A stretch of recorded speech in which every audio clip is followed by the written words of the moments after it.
नमस्कार दोस्तों, मेरा नाम अविनाश है और आप देख रहे हैं दोस्तों लर्नर्स अड्डा। दोस्तों, इससे पिछले वाले वीडियो में हम लोगों ने इंसर्ट, अपडेट, डिलीट और व्यू किया और वो जो काम किया था वो स्टेटमेंट इंटरफेस को यूज करके हमने किया था। ओके दोस्तों, आज जो हम लोग बात करने वाले हैं वो है प्रिपेयर्ड स्टेटमेंट और हम लोग इसी के बारे में डिटेल में बात करेंगे। और प्रिपेयर्ड स्टेटमेंट के थ्रू भी हम लोग इंसर्ट, अपडेट, डिलीट, व्यू करके सारे ऑपरेशंस को एक एक करके हम लोग देखने वाले हैं।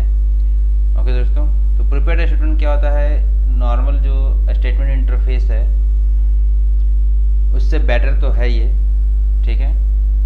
और एसक्यूएल इंजेक्शंस परफॉर्मेंस वाइज, ठीक है, स्टेटमेंट इंटरफेस से काफ़ी अच्छा है, ठीक है। In database management system A prepared statement or parameterized statement is a feature used to execute the same or similar database statement repeatedly with high efficiency। जैसा कि मैंने बताया ओके कि इसकी परफॉर्मेंस क्या होती है जब इसको यूज़ करते हैं तो आपका एप्लीकेशन का परफॉर्मेंस ऑटोमेटिक इंक्रीज हो जाता है। ऐसा क्यों होता है? क्योंकि वो प्री कंपाइल्ड स्टेटमेंट को यूज़ करता है दोस्तों। ओके, आगे हम लोग देखेंगे एक एक करके। और डायनामिक हम लोग इसमें पैरामीटर को भी पास कर सकते हैं, ठीक है।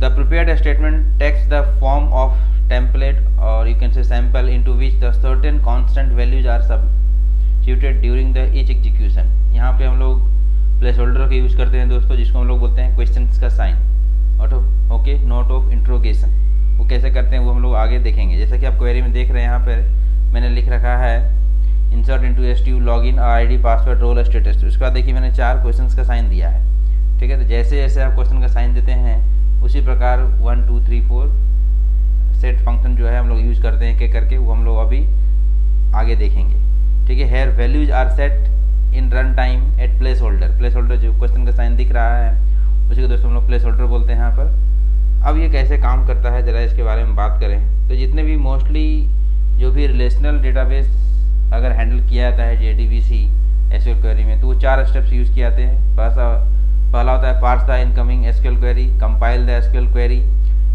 ओके, प्लान और optimize the data acquisition path और लास्ट में एग्जीक्यूट द ऑप्टिमाइज्ड क्वेरी और एक्वायर द रिटर्न डेटा, ठीक है। लेकिन अगर यही चीज़ अगर हम बात करें आपका 1 से 3 जो है पार्ट, वो आपका जो है पहले ही एग्जीक्यूट हो जाता है, क्योंकि हम लोग पहले जब स्टेटमेंट क्रिएट करते हैं उसी में क्या करते हैं, क्वेरी को पास कर देते हैं। तो स्टेटमेंट तो एग्जीक्यूट तो हमारा पहले ही हो जाता है, ठीक है। वो 2-3 स्टेप्स जो है कंपाइल करने का काम वो क्वेरी का आपका पहले ही हो जाता है। In the execution process above a prepared statement some pre-optimization is performed immediately. Thus the effect is to decrease the load on the database engine at execution time, ठीक है।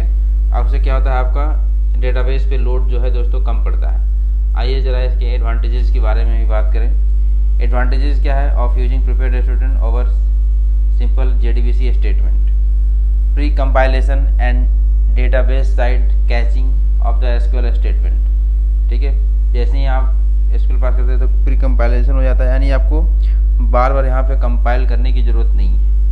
स्टेटमेंट वाले इंटरफेस में क्या होता है, जो क्वेरी आप लिखते हैं, ठीक है, तो उसे वो क्या करता है, बार बार कंपाइल करता है। तो कंपाइलेशन टाइम क्या होता है दोस्तों, यहाँ पर सेव हो जाती है आपकी, ठीक है। और उसी SQL स्टेटमेंट को हम लोग कई बार यूज कर सकते हैं अपने मैसेज में। Automatic prevention of SQL injection, okay. SQL injection क्या होता है, डायरेक्ट वैल्यूज तो हम लोग प्रोवाइड नहीं करते हैं इसमें, हम लोग सेकेंड फेज में आकर हम लोग क्या करते हैं, वैल्यू को प्रोवाइड करते हैं। रन टाइम पे हम लोग पैरामीटर को पास करते हैं सेट मेथड के यूज करके, ठीक है। जैसे सेट इंट हो सकता है, सेट स्ट्रिंग हो सकता है, सेट डेट हो सकता है, ओके, सेट आपका फ्लोट हो सकता है, सेट आपका डबल हो सकता है। जो भी मतलब डेटाबेस के अकॉर्डिंग, यानी डेटाबेस बनाते समय जो आपने डेटाबेस के अंदर जो टेबल्स बनाए थे तो टेबल में जो आपने वैल्यूज दिए हैं, मतलब जो फील्ड दिए हैं और फील्ड का जो डेटा टाइप आपने डिसाइड किया है उसी के अकॉर्डिंग सेट मेथड भी आप यूज करेंगे। सपोज कीजिए डेटाबेस में अगर इसमें दिखाऊं आपको, यहाँ पर सपोज कीजिए जैसे ID है तो ये स्ट्रिंग है तो सेट स्ट्रिंग यूज करेंगे, ये भी स्ट्रिंग यूज करेंगे, एड्रेस भी हमारा टेक्स्ट तो स्ट्रिंग होगा, लेकिन कॉन्टेक्ट रेस हमारा बिग इंट है, तो हम लोग सेट लॉन्ग यूज कर सकते हैं। ओके, वहाँ पर उसके बाद डेट ऑफ बर्थ की अगर बात करें तो ये आपका डेट है, तो सेट डेट फंक्शन हम लोग यूज़ करेंगे इस कॉलम के लिए, इसके लिए भी सेट डेट फंक्शन यूज़ करेंगे, इसके लिए स्ट्रिंग और इसके लिए भी स्ट्रिंग यूज़ करेंगे। ओके दोस्तों, तो कहने का अर्थ हुआ जो है जैसे जैसे जो फील्ड डेटाबेस में आपने क्रिएट किया है और उसका डेटा टाइप जो भी दिया है उसी के अकॉर्डिंग आप सेट फंक्शन यूज़ करते हैं यहाँ पर। ठीक है, तो उससे क्या होता है आपका डेटा और ज़्यादा सिक्योर हो जाता है। ओके दोस्तों, इसके अलावा ग्लोब और क्लोब अगर आप बाइनरी डाटा पे काम करना हो, नॉन बाइनरी डाटा पे काम करना हो, तो उसके लिए भी प्रिपेयर्ड स्टेटमेंट जो है नॉर्मल स्टेटमेंट फंक्शन से काफ़ी ज़्यादा स्टेटमेंट इंटरफेस से काफ़ी ज़्यादा यूज होता है। ओके दोस्तों, इसका भी यूज़ करने का तरीका जो है वो लगभग वैसा ही है, लेकिन यहाँ पे हम लोग अभी एक एक करके प्रैक्टिकल करके समझेंगे कि कैसे इसका यूज़ करना है। ठीक है, मेक अ डेटाबेस कनेक्शन, तो हमने ऑलरेडी दोस्तों कनेक्शन बना रखा है जब हमने स्टेटमेंट इंटरफेस को इम्प्लीमेंट किया था, तो उसी कनेक्शन को दोस्तों हम लोग यूज़ कर लेंगे। ये ड्राइवर का नाम, ओके, ये डेटाबेस का नाम, ठीक है, बाकी ये सारे फंक्शन ऐसे ही दोस्तों अभी बिल्कुल हम लोग अभी यूज़ करने वाला है। ये कंप्लीट प्रोग्राम देखते हैं। जैसे यहाँ देखिए, यहाँ पे मैं क्या कर रहा हूँ, रिकॉर्ड को इंसर्ट कर रहा हूँ। तो यहाँ देखिए फिर से कनेक्शन क्लास को मैंने कॉल कर लिया है और SQL1 करके मैंने एक स्ट्रिंग वेरिएबल लिया, ये हमारा क्वेरी है पहला। और यहाँ देखिए डायरेक्ट यहाँ पे हम लोग क्या कर रहे थे, स्टेटमेंट के केस में यहीं पे वैल्यूज़ को पास कर दे रहे थे। अब यहाँ पर ऐसी बात नहीं है, ये जैसे ही स्टेटमेंट क्रिएट होगा तो ये क्या होगा, आपको कंपाइल्ड हो जाएगा। जैसे ही एग्जीक्यूट होगा तो सबसे पहले तो यही रन करेगा ना प्रिपेयर्ड स्टेटमेंट, ये एग्जीक्यूट होगा तो ऑटोमेटिक आपका ये क्वेरी कंपाइल्ड हो जाएगा। मतलब कंपाइल होने तक में क्या है कि एग्जैक्ट कौन सा डाटा है ये नहीं पता है अभी आपको। ठीक है, सिर्फ अभी ये ब्लैंक, लेकिन इतने सारे डाटा दिया जाएगा। रन टाइम पे हम ये डिसाइड कर रहे हैं कि हमें कौन कौन सा वैल्यू देना है। एक चीज़ और यहाँ पे देखिए, डेट वाले केस में अगर आप यहाँ पे गौर से देख रहे हैं तो ऐसा नहीं है कि कुछ भी डेट लिख दीजिएगा तो वो रन करेगा। यहाँ पे प्रॉपर देना है आपको java.sql.date जो है क्लास, उसका यूज़ करके वैल्यू ऑफ, और इसके अंदर java.time और आपने क्या दे दिया, लोकल डेट डॉट नाउ। ये क्या करेगा, आपका करंट डेट जो है दोस्तों, वही जो भी सिस्टम में आपका डेट है वो डेट को ये उठा लेगा। ओके दोस्तों, तो ये ध्यान रखना आपको, java.sql.date फिर dot value of function use करके आप डेट को पास कर सकते हैं। डायरेक्ट आप वैल्यू दीजिएगा तो ये नहीं लेगा, इस चीज़ का आपको ध्यान रखना है दोस्तों। तो आइए हम लोग इस चीज़ को प्रैक्टिकली करके भी समझते हैं। ठीक है, कि कैसे प्रिपेयर्ड स्टेटमेंट के थ्रू हम लोग रिकॉर्ड को इंसर्ट करेंगे। ठीक है, तो हम चलते हैं नेटबीन्स पे दोस्तों। डेटाबेस देखिए हमारा वही है जो हमने ऑलरेडी learners_db हमने चेंज नहीं किया है, और हम आ गए कहाँ पर, अब आ गए नेटबीन्स पे। और नेटबीन्स पे आने के बाद हमारे ये JDBC का जो पैकेज है इसी के अंदर हमने क्या किया, एक नया क्लास ले लिया। ओके, और क्लास का नाम दिया insert record prepared statement, INSERT, insert RECORD, insert record PRE, prepared statement. Okay, statement STATEMENT, prepared statement. Okay, तो हमने ये क्लास का नाम ले लिया और इसी के थ्रू हम लोग रिकॉर्ड को इंसर्ट करेंगे। ठीक है, तो हमने यहाँ पर और इन सभी को हटा दिया। ठीक है, और यहाँ पर दोस्तों कुछ पैकेज को हमें कॉल करना पड़ेगा, तो मैंने कॉल कर लिया import import java.sql.connection, तो चाहिए ही चाहिए CONN कनेक्शन। ये जो दोस्तों हमने कनेक्शन क्लास ऑलरेडी बना रखा है, तो इसी कनेक्शन क्लास को हम लोग यूज़ करने वाले हैं, ये जो हमने बना रखा है। बाकी इन सभी को मैं यहाँ से बंद कर देता हूँ, अभी हमें ज़रूरत नहीं है, मैंने इसे बंद कर दिया। ठीक है, तो दोस्तों इसी कनेक्शन क्लास को हम लोग भी कॉल करने वाले हैं, जैसा कि आप स्क्रीन पर देख रहे हैं। ठीक है, तो मैं आ गया यहाँ पर, और देखिए इस वाले में मैं वो तो मैंने आपको रन कराने के लिए बता दिया था, मेन मेथड की यहाँ पर अभी कोई ज़रूरत नहीं, तो मैं इसे कमेंट कर देता हूँ। ठीक है, यहाँ पे हमें अभी इसको तो कोई ज़रूरत ही नहीं है, तो मैंने यहाँ पर कमेंट कर दिया। ओके दोस्तों, और वापस हम आ गए यहाँ पर कनेक्शन, और साथ ही साथ प्रिपेयर्ड स्टेटमेंट को हम लोग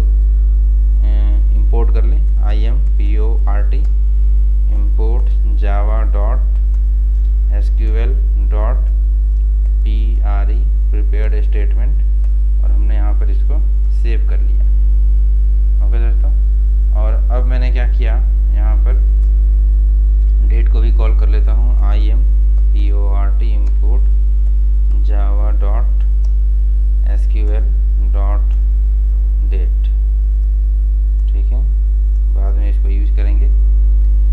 तो हमने ये सारा कर लिया दोस्तों।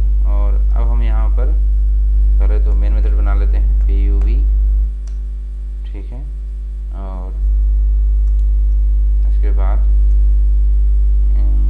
ऑब्जेक्ट बना लेते हैं inse insert record prepared statement, ठीक है, insert record prepared statement IRPS, इसके बाद new insert record prepared statement, यानी हमें prepared statement का यूज करके रिकॉर्ड को इंसर्ट करना है, ये हमारा मकसद है दोस्तों। तो हमने यहाँ पे क्या किया, pub lic public void insert insert record rec, ठीक है, insert record करके मैंने एक फंक्शन बना लिया और यहाँ पर दोस्तों उसको कॉल कर लेते हैं, ठीक है। तो मैंने लिखा ir.insert record, ठीक है दोस्तों। अब चलते हैं इसके अंदर हम लोग कोडिंग करने के लिए, यहाँ पे आ गए। तो सबसे पहले ट्राई कैच लगा लेते हैं, try। और अब हमने क्या किया, ट्राई कैच लगा ले सबसे पहले तो ch कैच और SQL एक्सेप्शन को हम लोग हैंडल कर लें। तो दोस्तों हमने यहाँ पे लिख दिया SQL और स्टेटमेंट SQL एक्सेप्शन, ओके, और ये दे दिया नाम e.print प्रिंट स्टेटमेंट, ठीक है दोस्तों। अब हमने क्या किया, सबसे पहला काम कनेक्शन को कॉल कर लें, conn connection, okay, con is equal to conn connection class, जो दोस्तों हमने बना रखा है ऑलरेडी, डॉट गेट कॉन, ठीक है, कनेक्शन हमारा कॉल हो गया। अब यहाँ पे हमें क्या यूज करना है, प्रिपेयर्ड स्टेटमेंट। तो मैंने लिखा pre prepared statement pstmt is equal to con। अब देखिए कॉन डॉट, जब मैं प्रिपेयर्ड स्टेटमेंट करता हूँ तो यहाँ पे ऑलरेडी मुझे एक क्वेरी स्ट्रिंग पूछ रहा है, तो क्वेरी हमें पहले ही देना है, यानी स्टूडेंट क्रिएट करते समय ही क्वेरी को पास कर देना है, यानी आपका कंपाइल्ड हो जाएगा। तो हमने लिखा string स्ट्रिंग, ठीक है, और वो जो क्वेरी दोस्तों हम वहाँ पे लिख रखे हैं उसी को यूज कर लेते हैं, या फिर चलिए एक नया ही लिख देते हैं SQL1 इज इक्वल टू, यहाँ पे डबल कोट्स, ठीक है। जल्दी से लिखते हैं इसके अकॉर्डिंग। ये जो आप देख रहे हैं यहाँ पर, ये जो टेबल है स्टूडेंट डिटेल्स, इसी डेटाबेस के अंदर learners_db के अंदर जो है, इसी टेबल के अंदर हमें एक रो इंसर्ट करना है। तो हमने क्या लिखा, insert insert into और stu_details डिटेल्स, ओके दोस्तों, और फिर हमने लिखा values वैल्यूज, ठीक है। तो सबसे पहले सारे कॉलम्स का नाम लिख दीजिए। पहला है ID, उसके बाद name ADDRESS, address CONTACT, contact underscore number, okay, फिर date of birth DOB, date of joining course COUR, इसी कोर्स, और यहाँ पर क्वालिफिकेशन QUA, ओके दोस्तों। और वैल्यूज में जितने भी फील्ड हैं उतने सारे नोट ऑफ इंट्रोगेशन, मैंने एक कॉमा दे दिया, ठीक है दोस्तों, और फिर एक मैंने यूज कर लिया, फिर कॉमा दिया, फिर एक यूज किया, फिर कॉमा दिया, फिर एक यूज किया, फिर कॉमा, फिर एक मैंने यूज किया। कितने हो गए दोस्तों, देखिए काउंट कर लीजिए। नंबर ऑफ कॉलम्स और नंबर ऑफ प्लेस होल्डर जो आप दे रहे हैं सेम होना चाहिए। कितने काउंट कर लीजिए, 1 2 3 4 5 6 7, देख लीजिए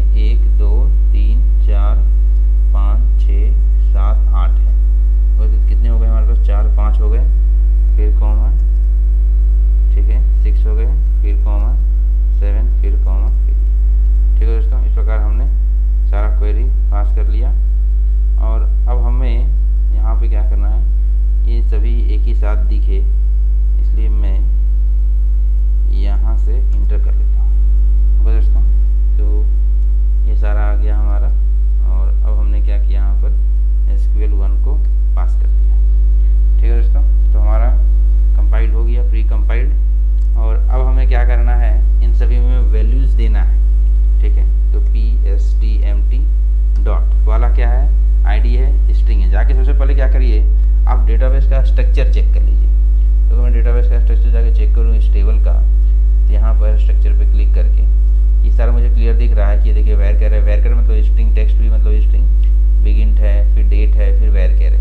ओके, तो मैंने देख लिया और हम आ गए यहाँ पर। तो SET सेट स्ट्रिंग, ओके, पहला तो 1 लिखेंगे यहाँ पर।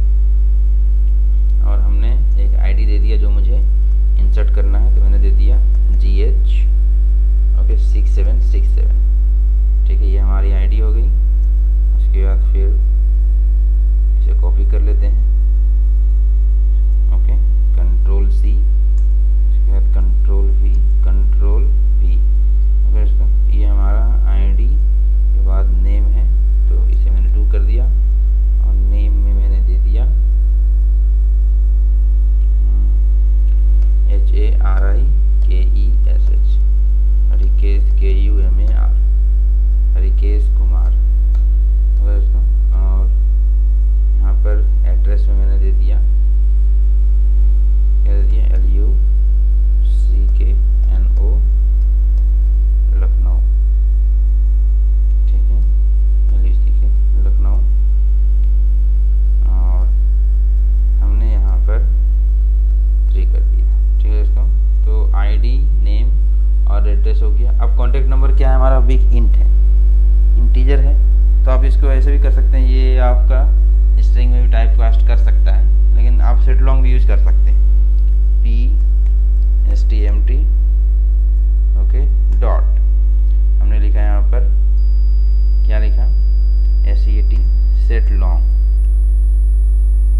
ठीक है, और यहाँ पर सेट लॉन्ग है, तो 1 2 3 4, और यहाँ पे इंटीजर दे दिया 1 1 1 0 0 0। कितने हो गए देखिए, 2 3 5 3 8 2 0। ठीक है, उसके बाद कॉन्टैक्ट नंबर के बाद क्या है दोस्तों, डेट ऑफ बर्थ है, PSTMT dot SET set date. अब देखिए यहाँ पर आ गया हमारा, मैं पहला यूज करना चाहूँगा, तो 1 2 3 4 5, ये हमारा 5 हो गया। अब यहाँ पर डेट के लिए क्या लिखना है, Java dot util dot date, okay, dot value of dot, okay, util का नहीं यूज करिए आप, इसका यूज कर लीजिए SQL का, डेटाबेस का SQL dot date dot value of. ठीक है, और यहाँ पर मैं इसी का यूज करना चाहूँगा, ऐसे Java dot time TI time dot यहाँ पर local date, okay, dot now. अगर आपको करंट इंसर्ट करना हो तो आप इस प्रकार करेंगे। ठीक है, उसके बाद ये होगा करंट डेट के लिए, डेट ऑफ बर्थ, और करंट डेट के लिए सेम दूसरा यूज करना है, PSTMT डॉट, हमने यूज कर लिया SET सेट डेट। ठीक है, और यहाँ पर कर लिया इसका 6 दोस्तों, और मैं यूज किया Java dot SQL dot date dot value of. ठीक है, मैं ये यूज करना चाहूँगा, और यहाँ पर मैं जानबूझ के कोई सा भी डेट दे देता हूँ, 199